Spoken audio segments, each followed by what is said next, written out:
Hey, this is Matt Slauson. I'm in my shop at the lathe, and I thought I would show you a bell tenon repair for a buffet clarinet that I got sent to me. So somebody had replaced the bell tenon, and they did a very nice job on the bore and getting the diameter fit, but it failed because there's only about slightly less than a quarter of an inch of material on the tenon for putting into the counter bore. So this was bored about a quarter of an inch deep, and to do that they did that so they would miss the tone hole. But I did some measuring, and they could have gone about 0.4 instead of 0.24, so they could almost have doubled the gluing surface by going deeper, and that probably would have held, but this didn't. So what I like to do on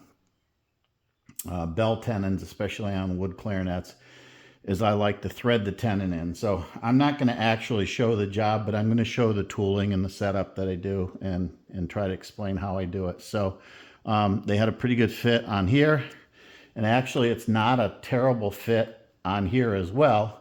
There's just not a lot of gluing surface to make this whole thing work. So what I'm going to do is, this is a homemade boring bar. I'm going to counter bore this socket, or the bell tenon end of this body, to about 40 thousandths of an inch smaller in diameter than this tenon.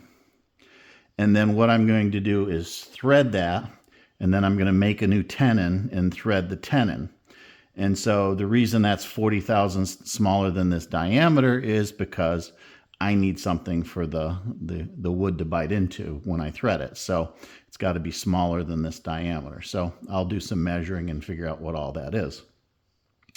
So once I have it counterbored, now I did some measuring, and from, hopefully you can see this on camera, from the edge of the tone hole to the end of the body is almost 4/10 of an inch, 0.400, pretty close to that. So I can bore into here 4/10 without cutting into the tone hole, and that'll work just fine.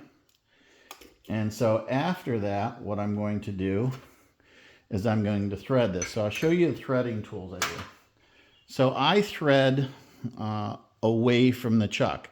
If you're threading towards a chuck on something like this, wood clarinet, expensive wood clarinet, and you make a boo-boo, you're going to destroy the clarinet body. So what I like to do is set up the lathe to thread away from the chuck, so I have relatively little chance that it's going to crash into the body and do damage to it. And if I screw up on making the threads, guess what? I can just make a oversized tenon and glue it in just like the other guy did, only I'll have more surface area. So either way, I should have a successful tenon repair. So the tooling I use, so this threading tool is meant to be used on internal threads, and this one is meant to be used threading towards the chuck with the lathe spinning its normal direction.